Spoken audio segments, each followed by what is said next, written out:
Sistem Necromancer, bab 248 sampai dengan 250. Bab 248. Bab 248. Apa ini? Kucing uang. Mandor yang bertanggung jawab atas dekorasi dipanggil, mengikuti di belakang kedua wanita tersebut, menjelaskan kemajuannya. Sentuhan akhir sudah dilakukan dan akan selesai dalam waktu 3 hari. Slater menyatukan tangannya dan mengambil 2 langkah di aula. Dekorasi di depannya masih mengejutkannya. Seperti yang dikatakan Wu Heng, gaya dekorasinya jauh lebih mewah daripada kucing emas di kota Blackstone. Lantai, dinding, dan langit-langit semuanya telah didekorasi. Ini tidak lebih buruk dari rumah tuan kota sekarang. Bagaimana alat penerangan ini digunakan? Slater bertanya. Wen Manxia datang dari belakang dan berkata, ini adalah lampu listrik. Lampu ini menyerap energi matahari melalui peralatan di atap untuk memberikan penerangan. Kalung pelindung memang yang paling mahal, harganya 820 perak. Slater melihat sekeliling dan mengangguk, tidak buruk. Ramuan penguat yang sangat efektif. Sisanya dari terakhir kali diberikan kepada Wen Manxia. Pihaknya lebih berbahaya dan dapat menyelamatkan nyawanya di saat-saat kritis. Deskripsi, liontin yang diukir dengan rune, perlindungan pedang dan perisai, dapat membentuk perlindungan magis pada saat-saat kritis, memblokir sebagian dari kerusakan serangan. Cincin Dharma bola api, liontin pelindung, saya membeli total 2. Wu Heng bertanya dengan ragu, ramuan baru. Li Yahong turun dari tubuhnya, membuka ransel yang tergantung di belakangnya, dengan hati-hati mengeluarkan berbagai ramuan darinya, dan meletakkannya di atas meja. Jadi saya membelinya langsung. Deskripsi, kekuatan alami, menghangatkan dan menutrisi tubuh. Memilih dengan hati-hati, Wu Heng memilih alat peraga ini. Deskripsi, dapat memanggil bola api yang membara, menyebabkan kerusakan sihir pada target, mengisi ulang dalam 25 menit. Gelang rotan Zaoyan. Kedua pelayan itu sangat senang dan melompat mundur. Terus berjalan menuju lantai 2, Mandor menjelaskan beberapa hal lainnya, dan Wen Manxia juga menjelaskan penggunaan AC. Liontin pelindung. Di toko, seharusnya khusus menjual aksesoris. Tidak ada alat peraga sihir seperti senjata dan armor. Total 3 botol. Orang-orang yang selamat di pangkalan semuanya sibuk dengan urusan mereka sendiri. Mata kedua pelayan itu melebar. Kembali ke kedai. Itulah yang digunakan Krishna. Wu Heng memberitahu kedua pelayan itu bahwa mereka berada di kamar lain di suite. Tuan, totalnya 2 emas dan 755 perak. Tidak lama kemudian, terdengar langkah kaki dari tangga. Berbicara, dia menekan tombol di samping. Mengeluarkan walkie-talkie dan menelepon Li Yahong. Lampu gantung dan lampu dinding di aula menyala satu demi satu, membuat seluruh ruangan menjadi lebih indah dan cerah. Lagi pula, saya punya uang sekarang, dan saya tidak tahu apakah Treasure Island aman atau tidak, jadi saya bersiap untuk dikuil dulu. Lantai 2 toko. Jika efeknya bagus, saya akan membelikannya untuk wanita lain. Li Yahong berlari dengan cepat. Ketika dia melihat Wu Heng, dia memeluknya dan melingkarkan kakinya di pinggangnya. Buka gerbangnya dan pergi ke dunia zombie. Dapatkah pencahayaan tetap normal bahkan dalam cuaca gelap? 2 item kali ini adalah 2 pelayan di sampingku. Saya juga membeli 2 buah gelang rotan Suyan, yang bentuknya seperti ranting rotan berwarna coklat. Saat petugas toko memperkenalkannya, katanya berguna untuk kulit dan penampilan wanita. Fireball ring juga cukup bagus dan memiliki efek serangan tertentu. Pergi ke jendela dan melihat keluar, konvoi telah kembali. Yah, aku kembali dan tengkorak alkimia membuat beberapa ramuan dan aku membawakannya. Setelah membeli semuanya, kalung dan gelang itu diberikan kepada mereka. Berdua, Wu Heng memegang pantatnya yang bulat, lembut dan elastis, atasi beberapa hal. Apakah kamu pernah kembali ke penjara sebelumnya? Deskripsi, obat yang diekstraksi dan dikembangkan dari racun penyimpangan khusus. Obat ini memiliki efek perbaikan tertentu pada makhluk hidup dan memiliki kemungkinan rendah untuk membangkitkan kekuatan garis keturunan. Wu Heng sangat senang saat melihat khasiat ramuan itu. Seperti yang diharapkan, itu adalah ramuan yang terbuat dari inti mayat level 2. Ini adalah sesuatu yang sudah lama saya nantikan. Dengan ramuan ini, Anda dapat langsung meningkatkan atribut Anda. Meningkatkan kebugaran fisik Anda. Senang sekali. Li Yahong melihat kegembiraan di wajahnya. Ramuan itu tidak memiliki nama. Menurut Li Yahong, semuanya terlihat sama, dan dia tidak tahu jenis obatnya. Tetapi melihat Wu Heng begitu bahagia, nilai obatnya pasti tidak rendah. Yah, kita membutuhkannya sekarang. Wu Heng menjelaskan dengan santai, menyimpan ramuannya, dan melanjutkan, apa berita di luar baru-baru ini. Duduklah di tepi tempat tidur dan tepuk-tepuk paha Anda. Li Yahong berjalan mendekat dan duduk di pangkuannya, dan berkata, beritanya tidak apa-apa, sama seperti biasanya. Ngomong-ngomong, seseorang membuatkan daftar peringkat yang terkuat untuk kita. Wu Heng meraih pinggangnya dan dengan lembut membelai perutnya yang mulus, daftar peringkat yang terkuat. Apa gunanya? Jika berguna, mungkin untuk meningkatkan popularitasnya, tetapi tidak ada efek nyata. Siapa yang ada dalam daftar? Li Yahong meliriknya dengan senyuman di wajahnya, Raja Yama yang pertama. Orang baik, nama ini telah menyebar keluar. Alasan kenapa dia tidak menghentikan shelter untuk memanggilnya Raja, adalah karena dia tidak ingin namanya diketahui terlalu banyak orang. Sekarang penyakit ini menyebar semakin luas dan benar-benar di luar kendali. Apakah masih ada lagi? Wu Heng mengangkat tangannya. Li Yahong bekerja sama dan melonggarkan pakaian anti tusukannya, dan memanfaatkan situasi tersebut untuk menahan Yuan Ruan. Tempat kedua adalah Suaka Dewa Api, tempat ketiga adalah Suaka Tembok Besi, Penjagal, tempat keempat adalah Suaka Desa Dongan, Hankai, tempat kelima adalah Suaka Yongfu, tempat Dewa Pedang. Orang baik, setiap nama lebih fantastis dari yang terakhir. Hampir menjadi judul novel. Tidak, ada apa dengan yang bernama Hankai? Namanya tidak cocok dengan orang banyak.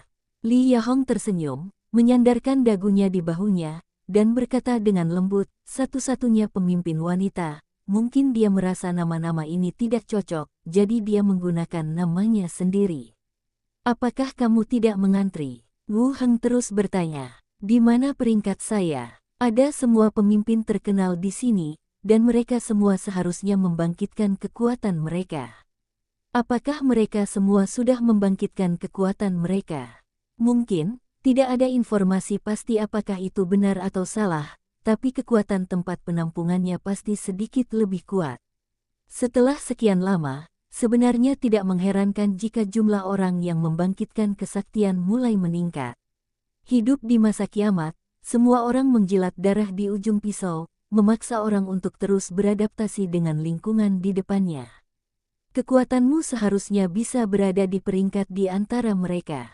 Itu peringkat yang tidak berguna, naik saja atas nama kami. Berbicara tentang kekuatan super, Wu Heng juga memikirkan alat peraga ajaib yang dia beli hari ini, dan mengeluarkan cincin bola api ini untukmu.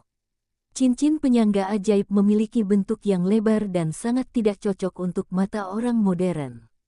Li Yahong melihatnya dan berkata, terima kasih atas hadiahnya. Bawalah dan saya akan mengajarimu cara menggunakannya.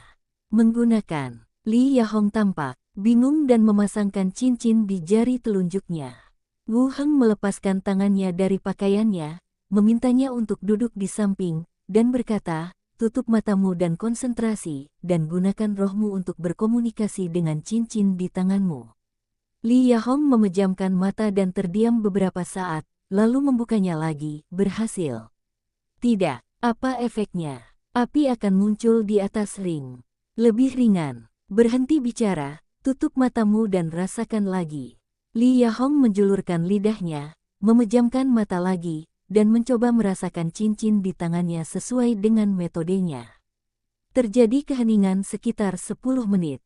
Li Yahong tiba-tiba membuka matanya, mengangkat tangan kanannya, dan bola api yang berkobar mengembun di telapak tangannya. Ketika dia melihat yang muncul di telapak tangannya adalah bola api, bukan nyala api yang lebih ringan, wajah Li Yahong tidak hanya terkejut, tetapi juga bingung dengan kesadarannya yang hancur. Ah, mulai panas, apa yang harus saya lakukan? Li Yahong tiba-tiba panik dan berseru. Bola api bukanlah mantra yang terkondensasi sendiri. Manipulasi jangka pendek tidak masalah.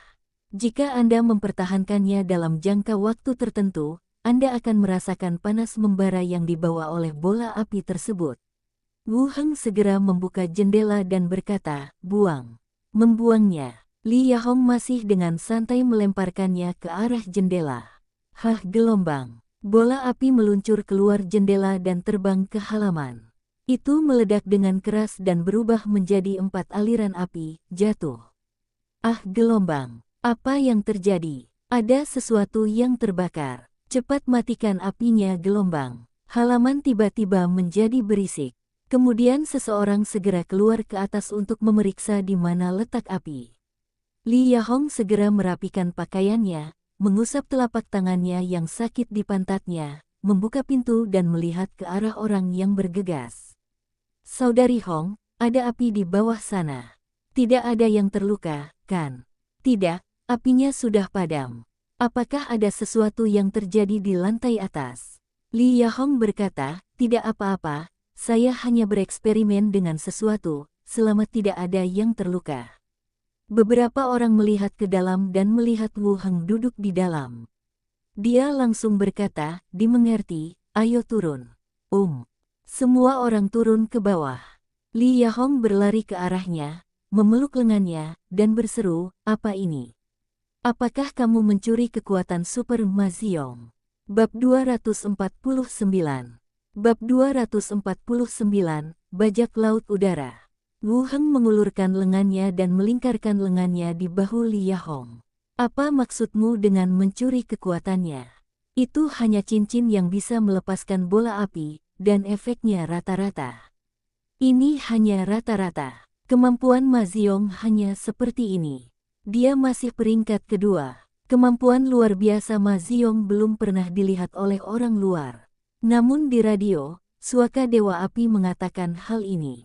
Ia dapat melepaskan bola api yang akan meledak setelah mengenai target, dan menyalakan beberapa bahan yang mudah terbakar.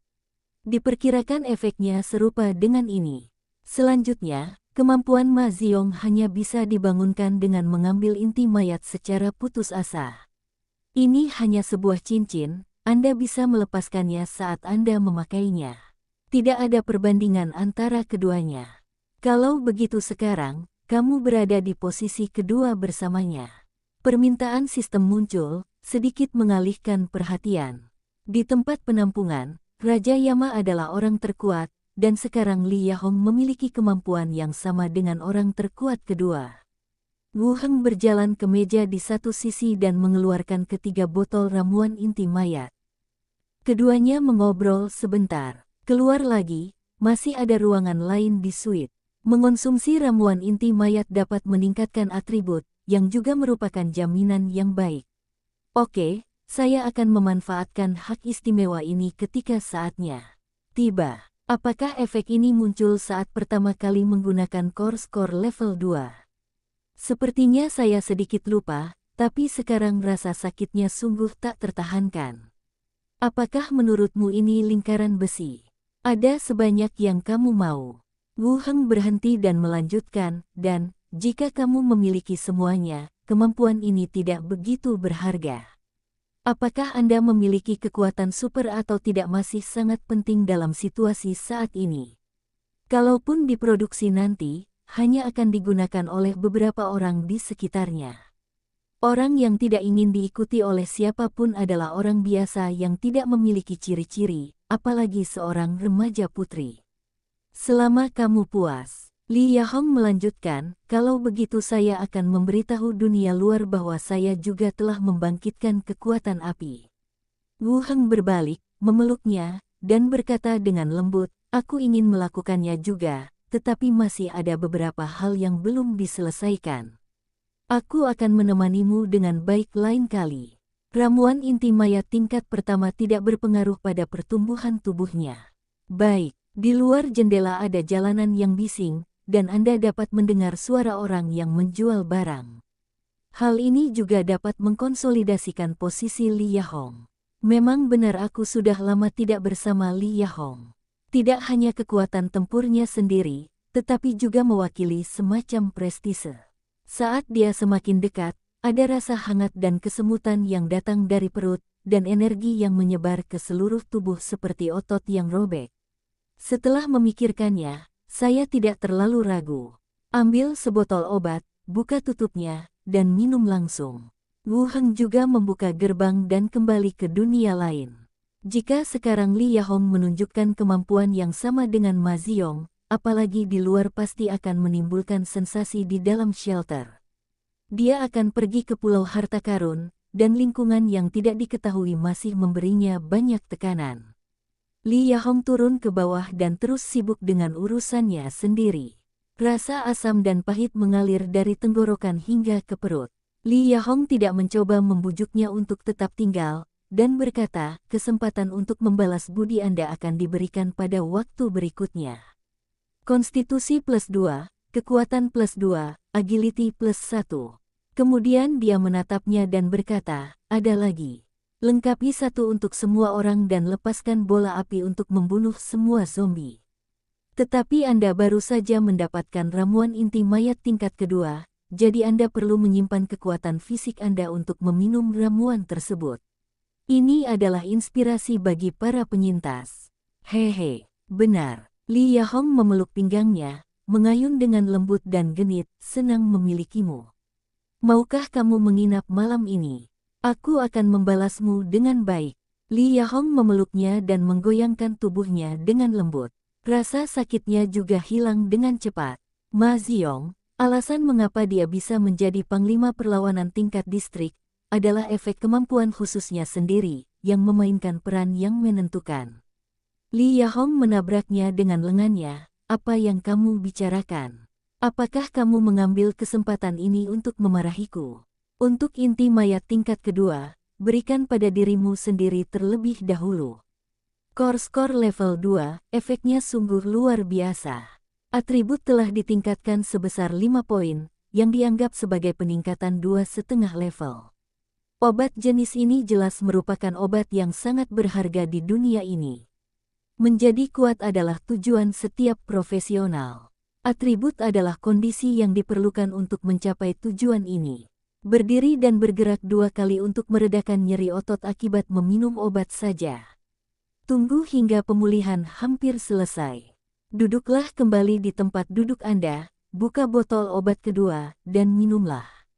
Rasa hangat dan kesemutan kembali menyebar ke seluruh tubuh pada saat yang bersamaan. Permintaan sistem akan segera muncul. Fisik +3, kekuatan +2. Atribut meningkat lagi. Mengambil napas dalam-dalam beberapa kali. Gumamkan beberapa kalimat untuk membangkitkan kekuatan super. Membuka botol terakhir dan melanjutkan minum. Kekuatan +2, ketangkasan +2, persepsi +1. Ini masih berupa peningkatan atribut. Tidak ada kemampuan khusus. Penggunaan 3 botol obat secara berturut-turut membuat tubuhnya mendekati batas daya tahan. Duduk di kursi sambil memegangi paha dan bernapas dengan berat. Istirahatlah sebentar. Segera memeriksa atribut saya. Atribut, kekuatan 31, ketangkasan 28, konstitusi 35, kecerdasan 30, persepsi 19, karisma 26. Sekarang konstitusi fisik paling tinggi, mencapai 35 poin. Nilai ini tidak kurang dari prajurit level 15. Selanjutnya, kekuatan fisik yang tinggi berarti kebugaran jasmani yang baik dan ketahanan yang tinggi terhadap racun dan kondisi abnormal. Sebagian besar, faktor ini menentukan apakah dia dapat bertahan hidup. Kekuatannya juga mencapai 31 poin, dan dia juga memiliki efektivitas tempur yang tinggi dalam pertarungan jarak dekat. Kecerdasan masih 30 poin, dan obat tidak meningkatkan item ini. Sebagai seorang penyihir, jalan saya mulai condong ke arah kebugaran fisik dan kekuatan lagi. Tetapi tidak ada yang bisa kami lakukan untuk mengatasinya. Peningkatan yang paling umum pada inti mayat adalah peningkatan pada 3 item pertama, dan peningkatan pada 3 item terakhir relatif kecil. Sangat disayangkan bahkan setelah meminum ketiga botol ramuan tersebut, kekuatan supernya belum terbangun. Tidak peduli seberapa buruk nasibmu, tidak akan seburuk ini. Hal ini membuatnya curiga bahwa hanya ada satu jenis kemampuan yang bisa dibangkitkan, atau setelah membangkitkan satu jenis, akan lebih sulit untuk membangkitkan kemampuan baru. Tidak ada yang bisa kami lakukan sekarang. Ramuannya sudah habis, jadi kami hanya bisa menunggu batch berikutnya dan mencoba lagi. Berdiri, angin sepoi-sepoi bertiup melalui jendela. Musim ini tidak dianggap dingin, namun angin yang bertiup ke tubuh Wu Heng cukup dingin. Pada saat ini, saya menyadari bahwa seluruh tubuh saya sudah basah. "Mini," teriak Wu Heng. "Ada apa, Tuan?" Mini membuka pintu dan melihat ke dalam kamar. Ketika dia menemukan dahi Wu Heng berkeringat dan rambutnya basah serta menempel di dahinya, dia segera menghampiri dan bertanya dengan prihatin, "Tuan, apa yang terjadi?" "Tidak apa-apa, aku mengeluarkan sedikit keringat, dan meminta orang-orang di toko menyiapkan air mandi." "Oh, oke." Mini setuju dan keluar dengan cepat. Underwhale pun masuk dan membantunya merapikan rambut berantakan di keningnya, dengan ekspresi khawatir di wajahnya. Wu Heng mencubit telinga binatang berambut putih itu, dan wajah gadis kecil itu memerah. "Setelah mandi, saya makan malam di lantai bawah." Wu Heng membawa mereka berdua dan berjalan keluar sebentar sebelum hari gelap, lalu kembali ke kamar untuk beristirahat. Setelah dicuci, Wu Heng mengenakan piyamanya, duduk di tepi tempat tidur dan membuka tangannya. Mini yang mengenakan celana dalam berwarna hitam memeluk pelukannya sambil tersenyum, sedangkan Underwhale dengan wajah memerah juga berjalan mendekat dengan hati-hati dan mendekat ke pelukan tersebut. Satu di kiri dan satu lagi di kanan, menggendong dua gadis orc yang wangi. "Meskipun saya rindu kehidupan modern di masa lalu, tetapi terkadang saya memikirkannya, saya tidak memiliki kesempatan untuk memiliki kehidupan yang saya miliki sekarang. Belum lagi uang dan wanita, perasaan mengubah fisik sendiri seiring dengan peningkatan diri juga sangat baik. Sebaiknya aku tidur di ruang belajar." Enyer berkata sedikit malu-malu. Wu Heng memeluk pinggangnya dan membelai perutnya di sepanjang pinggang. "Ayo. Tidur bersama, tidak ada yang perlu malu."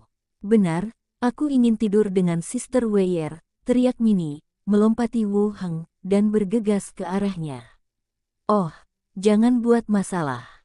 Underwhale ditembaki oleh Mini. Keduanya bersenang-senang sebentar, tangan berdampingan, menghadap ke dalam, berlutut di tepi tempat tidur. Sepetak bunga putih. Wu Heng duduk di kursi di luar, mengagumi pemandangan indah di depannya dari belakang, yang berbentuk bulat dan putih, seperti dua buah persik montok. "Tuan, berhentilah melihat." Mini sedikit bergoyang. Seluruh tubuh Underwhale memerah, dia tidak berbicara, ekor rubahnya yang menggantung sedikit terangkat. Wu Heng menyesap air, berdiri dan berjalan ke tempat tidur. Keesokan harinya, dini hari, Wu Heng terbangun dari tidurnya. Dua sosok, satu di kiri dan satu di kanan, meringkuk di pelukannya. Peningkatan atribut tercermin pada setiap aspek. Bahkan jika dia berhadapan dengan dua orang, kekuatan fisik dan daya tahannya masih lebih unggul. "Setelah bekerja keras sepanjang malam, saya sekarang tidur nyenyak." Wu Heng menguap, dan ekor rubah di tubuhnya bergerak sedikit. Berbalik dan lihat, Weyer, yang memiliki rambut putih dan telinga binatang, sedang menatapnya dengan senyuman di wajahnya, matanya yang besar terbuka lebar. Weyer mengulurkan tangannya untuk memegangi wajahnya, meludahkan lidahnya yang merah dan harum, dan meletakkannya di antara bibirnya. "Sarapanlah." Beberapa orang check out dan langsung menuju ke pelabuhan. Menemukan pelabuhan No. 3, Anda melihat sebuah kapal dagang dengan tulisan Nothing Laton di atasnya, berlabuh di dermaga. Baru saja berjalan mendekat, kemudian dia melihat seorang kurcaci setinggi setengah manusia, berdiri di atas sebuah kotak kayu, dengan lantang mendesak para pekerja untuk membawa barang-barang tersebut. Melihat Wu Heng berjalan bersama dua gadis orc, dia berteriak, "Minggir, jangan menghalangi pekerjaan orang lain, hotelnya tidak ada di sini." "Mengapa orang tua ini berbicara seperti ini?" gumam Mini. "Umurku baru 36 tahun, kamulah orang tua itu, cepat keluar dari sini." Sambil berteriak, beberapa awak kapal yang memegang busur panah langsung berkumpul di belakang mereka. Melihat beberapa orang dengan ekspresi mengancam di wajahnya, Wu Heng tidak ingin menimbulkan masalah di perjalanan, jadi dia mengeluarkan lambang itu dan memakainya di dadanya. Dia berkata langsung, "Wakil Pulau Harta Karun, pramugari kapal seharusnya menyapa Anda." Mata kurcaci itu membelalak, dan orang-orang di belakangnya segera meletakkan senjatanya, dan ekspresi mereka menjadi hati-hati.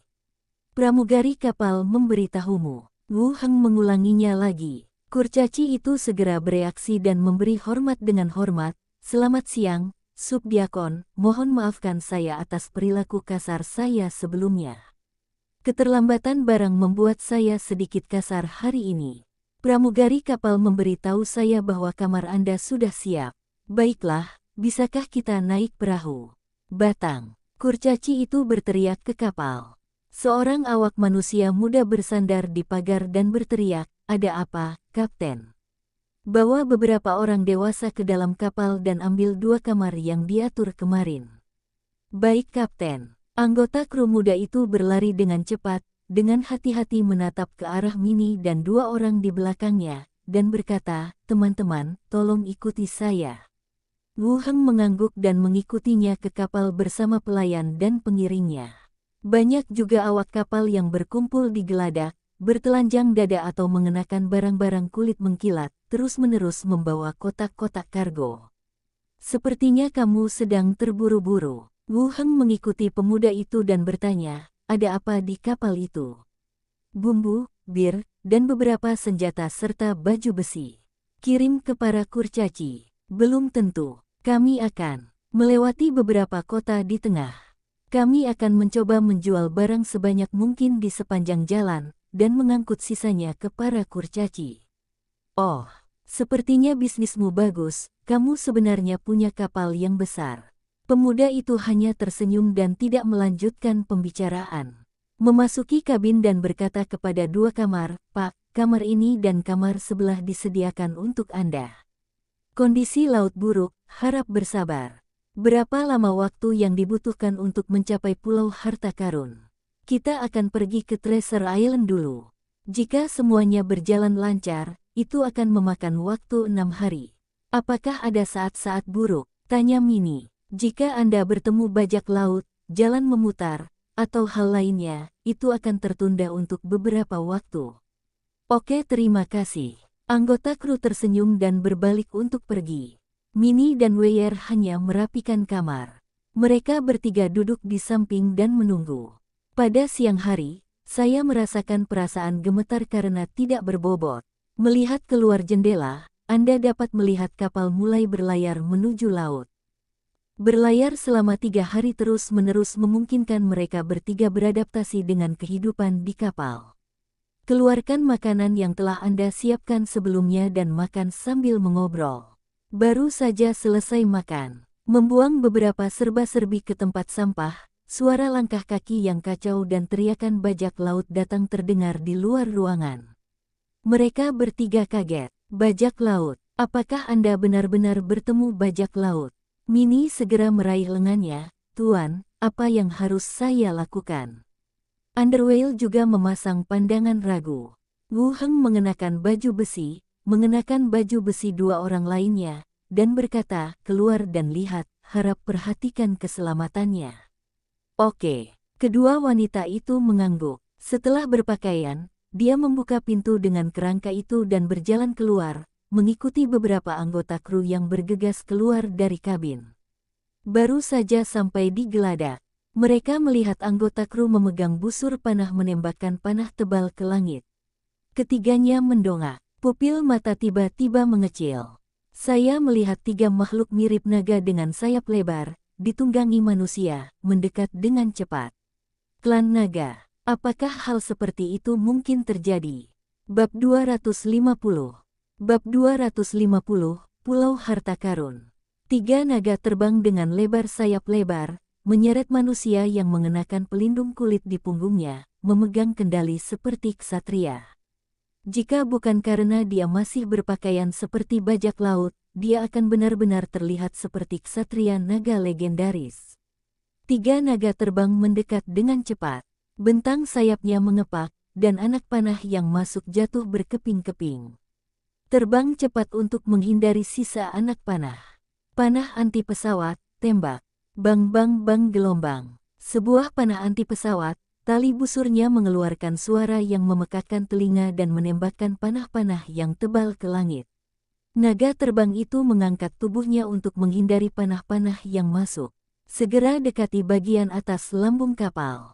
Ketuk-ketuk-ketuk gelombang. Detik berikutnya, angin, api, dan guntur berjatuhan dari atas kepala. 3 petir menggelinding jatuh di geladak, mulai berbelok ke arah buritan. Kapten, ada kapal bajak laut mendekat dari belakang. Para kru berteriak keras. Pusaran api terbentuk, menyelimuti awak kapal dan larasnya. Melihat ke belakang, jatuh ke tanah, meratap dengan keras. Tetapi para pelaut di sekitarnya masih jatuh ke tanah dan tidak bangun. Naga terbang memiliki tubuh yang besar dan lebar sayap yang lebar, namun sangat lincah dalam terbang. Kru, bertindak cepat. Jika semua tong peledak ini meledak, saya khawatir kapalnya akan tenggelam. Mendekatlah ke sisi ini dengan cepat. Memblokir rute pengejaran kapal bajak laut di belakang. Pegang panah otomatis, hindari posisi. Nyala api tornado, dan tembak naga terbang yang melayang di langit.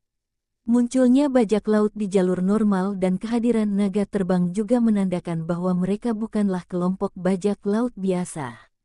Guntur yang menggelegar tiba-tiba meledak, membentuk pusaran api dengan diameter 2 hingga 3 meter, menyapu geladak. Perahunya sangat cepat, boom gelombang. Naga terbang di atas kepalanya melihat pemandangan ini. Bang bang bang gelombang. Seorang anggota kru baru saja mengangkat laras ke pagar. Letakkan laras peledaknya. Kurcaci itu terus berteriak sambil mengumpat, sial, kenapa ada bajak laut di sini, beraninya mereka datang ke sini. Saya melihat 3 kapal laut kecil, penuh orang, mendekat dengan cepat. Dilempar langsung ke sepanjang buritan kapal. Minggir, semuanya. Kapten Kurcaci itu berlari keluar dengan cepat, berteriak keras, dan melambaikan tangannya untuk memberi isyarat kepada kru agar bubar. Dengan suara terjatuh ke dalam air, semua tong kayu melayang di permukaan. Hah gelombang, ini, angin, api, dan guntur, teruslah melawan, dan matikan apinya. Bajak laut yang menungganginya berdiri di punggung naga, mengeluarkan granat bundar dan melemparkannya ke geladak. Kapalku, kapalku gelombang. Para kru yang tidak dapat melarikan diri tenggelam dalam kobaran api, dan beberapa busur panah juga ikut terbakar oleh api. Larasnya tiba-tiba meledak, pagar pembatasnya terlepas, dan sebuah lubang besar terbuka di geladak. Serpihan kayu yang beterbangan menembus para pelaut di sekitarnya. Saat anak panah mencapai ketinggian tertentu, ia kehilangan banyak tenaga. Wu Heng melihat pemandangan itu sekarang dengan ekspresi serius di wajahnya. Kapten Kurcaci itu melompat dan menepuk pahanya sambil berteriak, lemparkan laras peledaknya ke bawah, jangan tinggalkan di geladak, cepat lempar ke bawah. Tidak ada salahnya juga. Tentunya hari ini berbeda dari biasanya. Para pelaut bergegas lewat dan mengangkat tong kayu yang berat dari kabin. Skull Crusher, Blood Axe, lempar larasnya. Mini, Weyer, kamu kembali ke kabin, kata Wu Heng langsung. Bang bang bang gelombang, mengeluarkan senapan, menukik ke langit dan menembak naga terbang itu. Engah kepulan-kepulan gelombang. Fei Long mengenakan pelindung kulit, namun peluru tetap tidak menembus tubuhnya. Tetapi kekuatan besar membuat Fei Long merasakan sakit, jadi dia berbalik dan sedikit menjauhkan diri. 2 kerangka dengan cepat berlari ke buritan kapal. Dia dengan santai melemparkan semua sisa barel di geladak ke laut. Naga terbang itu berputar-putar dan mulai mendekati geladak lagi. Wu Heng melirik ke dek kacau di sekelilingnya dan naga terbang yang tidak punya solusi bagus sama sekali. Setelah berpikir sejenak, dia berkata, "Glenda, lihat apakah kamu bisa membunuh naga terbang itu." Naga terbang itu menukik ke bawah, dan bajak laut di punggungnya berteriak, "Au au," wajahnya penuh kegembiraan fanatik, dan dia mengangkat angin, api, dan guntur di tangannya. Tepat ketika Anda hendak membuangnya. Ekspresi teriakan tiba-tiba itu konsisten, dan ada ekspresi panik di matanya. Detik berikutnya, lengan yang mengangkat angin, api, dan guntur tergenggam tak terkendali langsung di kepala Fei Long. Fei Long menoleh dan melihat ke belakang, matanya penuh keraguan dan kebingungan. Hah, gelombang. Tornado api muncul dari udara dan menelan naga terbang dan bajak laut.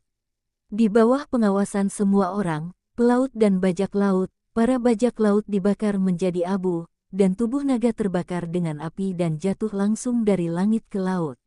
Dalam sekejap, seluruh area tampak hening. Dua naga terbang yang tersisa menjauhkan diri mereka jauh. Para pelaut di geladak yang memegang busur juga berhenti menembak dan menatap kosong ke posisi di mana naga terbang itu jatuh ke dalam air. Engah kepulan-kepulan gelombang. Lebih banyak barel yang dibuang ke laut. Dengan adanya gelombang, ia menyebar ke wilayah yang lebih luas. Kapal-kapal yang mengejar berbelok ke kedua sisi untuk menghindari tong-tong di laut. Kurcaci kecil itu memerintahkan kapalnya untuk melaju lebih cepat dan memanfaatkan kesempatan ini untuk menjauh dari para perompak. Bergegas menjauh satu sama lain, dua naga terbang yang tersisa jelas sedikit takut dengan apa yang baru saja terjadi. Dia tidak terus terbang. Dia bertahan beberapa saat dan kemudian terbang ke arah kapal bajak laut. Kapal bajak laut juga berhenti mengejar dan berbalik, menunggu mangsa berikutnya. "Terima kasih Tuan. Terima kasih, kami bisa pergi dengan lancar."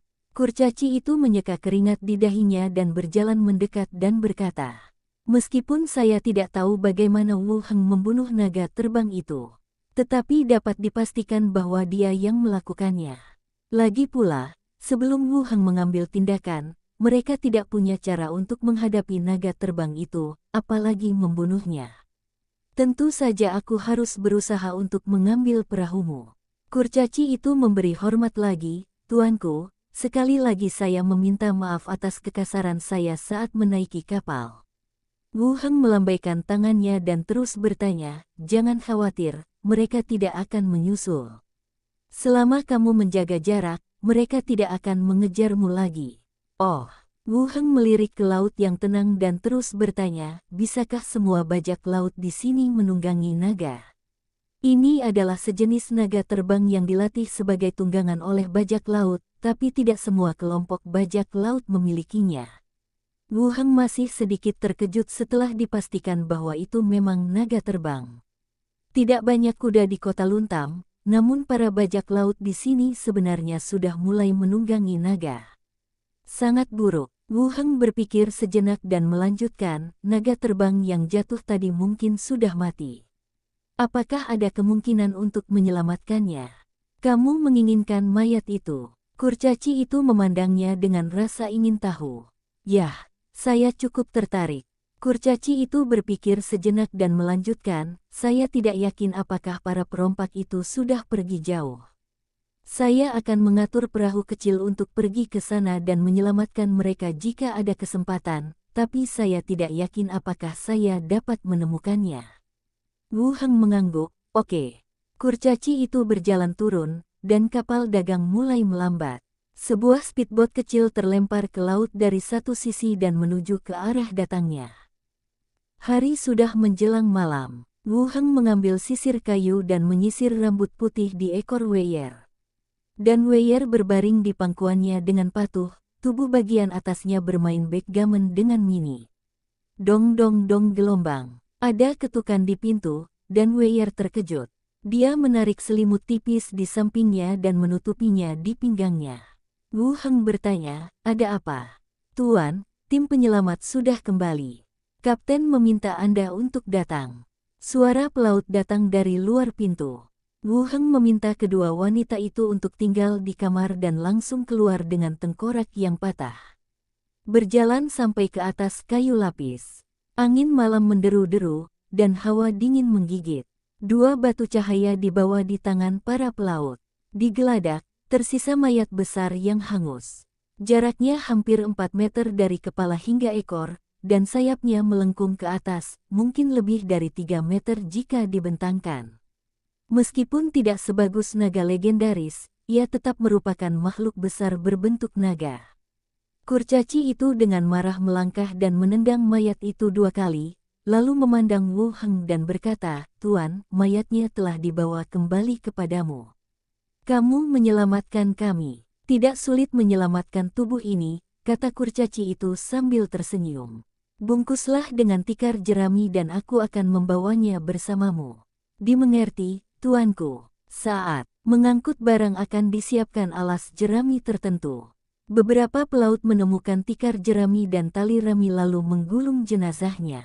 Setelah memastikan bahwa pengikatan telah selesai, Wu Heng langsung dimasukkan ke dalam ring luar angkasa. Penilaian cincin luar angkasa sebenarnya agak istimewa. Mayat atau jenazah tidak dapat dimasukkan ke dalam ring luar angkasa, tetapi jika dibungkus dengan peti mati, atau dibungkus dengan lapisan tikar jerami, maka dapat dimasukkan ke dalam. Ini juga alasannya ketika saya membeli tubuh dari konsorsium emblem ular. Mayat yang dibawa terbentur peti mati dan tikar jerami. Melihat Wu Heng menyimpannya, para anggota kru tidak terkejut. Tidak sulit untuk melihat cincin di ruang perdagangan. Tidak peduli seberapa besar cincin itu, tidak ada kapal kargo yang dapat membawanya. Seharusnya tidak ada bahaya apapun di belakang, kan?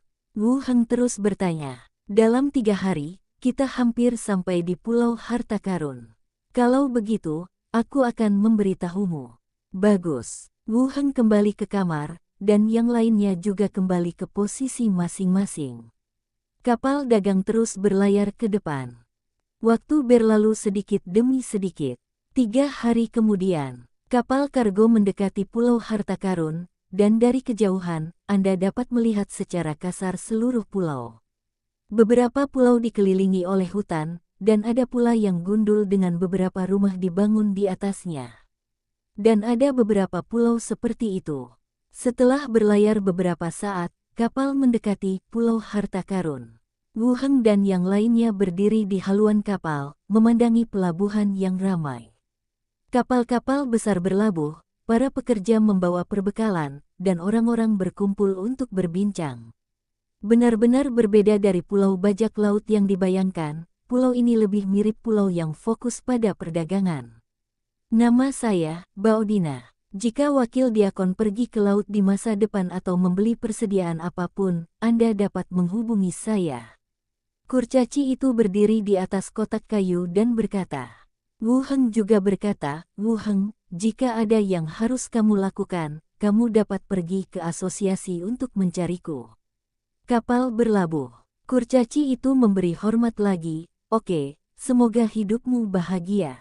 Hidup yang bahagia. Para pekerja mulai membawa perbekalan. Wu Heng membawa pelayan itu dan turun dari kapal, memanggil kereta, dan langsung pergi ke asosiasi. Dapat dilihat bahwa seluruh pulau sedang dibangun kembali. Jalan telah direncanakan ulang dan rumah-rumah di kedua sisi juga sedang dibangun kembali. Persis seperti yang dikatakan oleh pelayan kedai. Seluruh pulau dulunya adalah wilayah bajak laut. Hanya setelah dibebaskan barulah pulau itu menjadi pelabuhan bagi kapal untuk berlabuh. Menyeberang jalan sepanjang jalan. Segera setelah memasuki area pusat, Anda akan melihat aula asosiasi yang megah, dan gedung di belakang asosiasi masih diperluas. Sepertinya semuanya belum selesai. Mirip dengan struktur kota Luntam, tidak jauh dan berseberangan secara diagonal, konsorsium lambang ular juga sedang dibangun. Letaknya di area tengah lagi, menempati 2 lokasi terbaik. Setelah turun dari bus dan membayar ongkos, langsung masuk ke aula asosiasi. Ada banyak orang berkumpul di dalam, dan perlengkapan semua orang tampak seperti pelaut, bukan profesional dari kota Luntam. Datanglah ke meja depan. Seorang anggota staf tersenyum dan bertanya, "Tuan, ada yang bisa saya bantu?" "Saya wakil Diaken yang ditunjuk oleh asosiasi. Apakah Diaken ada di sini?" Semua staf tercengang, memperhatikannya dengan cermat. Diakon agung yang begitu muda. Melihat pihak lain tidak menanggapi, Wu Heng meletakkan lambang itu di atas meja dan melihatnya. Staf memberi hormat lagi, "Diakon, tunggu sebentar, saya akan meminta seseorang untuk mengonfirmasi." Saat dia berbicara, dia mengucapkan beberapa patah kata kepada anggota staf lain di sampingnya. Kemudian dia berjalan cepat ke koridor panjang di satu sisi. Dia akan segera kembali. "Diakon, silakan lewat sini. Diakon sedang menunggumu di ruang kerja." Wu Heng mengangguk. Kami berjalan bersama menuju koridor. Dia keluar dari ruang kerja, meminta Mini dan yang lainnya menunggu di pintu, mengetuk pintu, dan langsung masuk. Pintu terbuka. Di belakang meja, duduk seorang pria tampan dengan rambut pirang dan telinga lancip.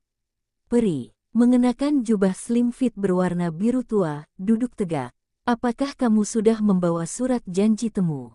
tanya elf itu. "Bawakan." Wu Heng mengeluarkan surat penunjukan dan menyerahkannya ke tangan pihak lain. Peri itu menunduk, lalu mengangkat kepalanya dan menatapnya dengan hati-hati, mempromosikan wakil diakon dari tim sebagai pengecualian. "Ya Diakon." "Yah, benar." Peri itu berkata, menyimpan file itu, dan melanjutkan, "Namaku, Imiro Ibgil, kamu bisa memanggilku Diakon Imiro mulai sekarang." Memiliki nama lengkap, bukti bahwa dia berusia lebih dari 100 tahun. "Baik, Diakon Imiro. Apakah akomodasinya sudah diatur?" Diaken terus bertanya. "Baru sampai." "Baiklah. Aku akan mengatur tempat tinggal sementara untukmu terlebih dahulu dan menetap secepat mungkin." "Bagus." Keduanya mengobrol sebentar untuk beberapa patah kata, dan Wu Heng langsung keluar ruangan. Kembali keluar, beberapa orang masih menunggu. Wu Heng menyapa beberapa orang dan berkata, "Ayo pergi ke asrama dulu." Oh. Beberapa orang pergi ke akomodasi sementara yang ditentukan. Kediaman subdiakon mirip dengan suite di kedai sebelumnya.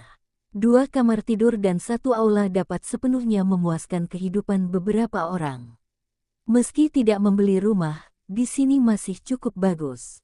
Kedua pelayan itu mulai membersihkan kamar dan mengeluarkan kebutuhan sehari-hari. Wu Heng melewati ruangan lain, membuka pintu, dan menuju ke dunia zombie. Muncul di ruangan aslinya. Belum kembali selama beberapa hari, dan tidak ada yang berubah di sini. Mengeluarkan walkie-talkie dan langsung menelepon Li Yahong. "Ketika saya turun, saya kebetulan melihat Li Yahong berjalan ke atas." "Ayo keluar," kata Wu Heng. "Kemana harus pergi? Apakah Anda sedang mempersiapkan konvoi?" Wu Heng berkata, "Tidak perlu keluar, cari gudang kosong, yang lebih besar." "Bagus." Keduanya datang ke halaman, dan Li Yahong membuka gudang kosong. Gudangnya lumayan luas, dulunya tempat parkir bus, tapi sekarang sudah dialihfungsikan menjadi gudang. "Jangan biarkan orang mendekat ke sini." Li Yahong keluar untuk menjelaskan, lalu kembali, "Saya sudah menjelaskan bahwa kecuali ada ledakan di sini, tidak ada yang akan masuk."